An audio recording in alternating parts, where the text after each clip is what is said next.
I'm here with Rajan Mehta, who is the Chief Product and Technology Officer at WWE. Rajan, first, congratulations on being in the 2022 CIO Next list. Diane, thank you. Thank you for having me today, and I really appreciate the recognition from Forbes. Well, one of the things that got you on the list of many things was what WWE did during the pandemic. So talk a little bit about that in terms of the audiences, live audiences, which is so important to the brand, obviously dried up. What was the solution? Yeah, so if you go back to March of 2020, which is seems like such a long time ago, but it was a little over 2 years, and the pandemic started to really kick in, and one of the things with us for WWE is our live shows. We do 3 live shows every week that are broadcast or streamed all over the world, and it really resonates with our fans. And if you look at that period of time, we had to move our live production to a fanless environment, which we did for a number of months. Fanless environment, that sounds so sad. Yeah, it really was, right? Because our superstars, they play off the fans, right? When they have a promo, they get the reaction from the fans. When they have a move in a ring, you really get that reaction, and the fans are part of what we do. They're part of the story. And we felt that was missing. So in August of 2020, we launched the Thunderdome. The Thunderdome was a unique experience where we learned a lot. What we did is we took over a venue in Orlando, and we created stadium-like seating. So there's thousands of LED screens set up around the ring, and people were able to stream in live and watch their programming, which was then also on television or streamed globally. So it was an amazing experience. We had over 1 million people sign up to be part of this Thunderdome experience, and it really just revolutionized what we did during the pandemic. So it's interesting because that merging of sort of the offline, online, what did you learn from that? Because I know you're now in the NFT space, you're doing a lot in Web3. How did you take that and sort of adapt it to now thinking about the next wave of entertainment? Absolutely. So there was a lot of things that came out of that we learned. So first, just even on the production side, one of the things that we weren't able to do in the past was our drone cameras, where drones were in certain areas, but since we didn't have fans in the venue, we were able to put drones anywhere in the venue. So we learned a lot from a production perspective of different angles and different things that we could do.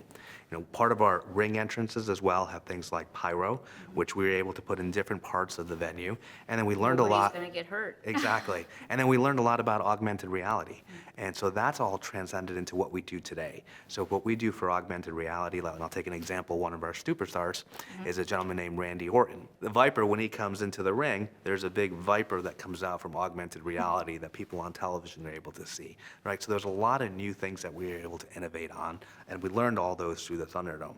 And then going back to your question of how does that transgress into things like NFTs and the next generation, and we're really in the early days of the NFT market, metaverse, Web3, all of those pieces are starting to come together. One of the things that we did find that, our audience, we know is global, but they had a really big passion about WWE. So they were able to stream. I mean, we basically had people coming in for the Thunderdome on every single country on the planet. Is it as good an experience as live, do you think? What's the feedback? So, I think for live is just, there's something special about live. And, whether it's WWE, whether it's a Broadway play, whether it's a concert, when you have passionate fans about something live, nothing can replace that experience. Having said that, now, I'll use an example that we did during the pandemic in India, where we have a huge fan base. There was Republic Day, which was in January of 2021, still in the midst of the pandemic, and what we were able to do for the audience in India was create a Thunderdome experience specifically for our Indian fans. So they were able to stream in and watch the Thunderdome and watch the programming made for that audience. So there's a lot of unique ways to leverage technology in a virtual perspective as well. What are the challenges with NFTs? Because on a base level, it seems simple, but yet it doesn't seem to be something everybody's been able to master. What have you learned about that? Any advice? Sure. My first advice is this is really early days of NFTs. You have different leagues, different entertainment properties who are getting into this space. Everyone's going to learn, including WWE. We experimented a bit last year. We started off in WrestleMania in 2021 with The Undertaker. We did an NFT drop, and we combined both the physical memorabilia with the digital memorabilia, and we saw that to work really well. Then we did another experiment with John Cena, which was in the summer of 2021, and we did a similar combination. So those learnings helped us put together our NFT program, which is called WWE Moonsault. For those who aren't aware, the Moonsault is a specific WWE pro wrestling sports entertainment maneuver. So we had a nice play on that, which we'll be launching later this year. Now, I'm intrigued by the fact you have Chief Product and Technology Officer together. Those are sometimes separate. How is that integral to what WWE does? Because there's so much that's productized. When you think about the technology layer, has that always been something that's, you think, a key factor in its success? Sure. A lot of the principles on the product and technology side are very similar, right?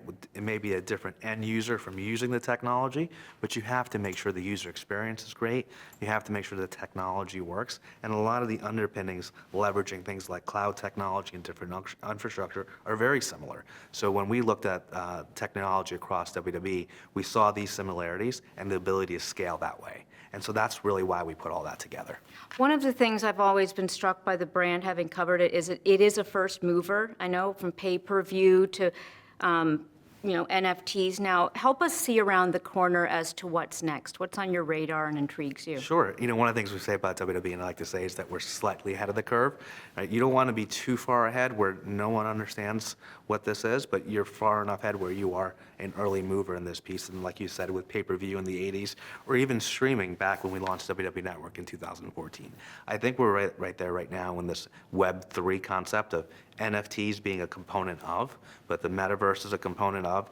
And when you're in this early days of it, there's a lot of things that we just don't even know how it's going to play out. Not specific to WWE, but just in the industry as a whole. And I think that's really where we are with Web3. Great.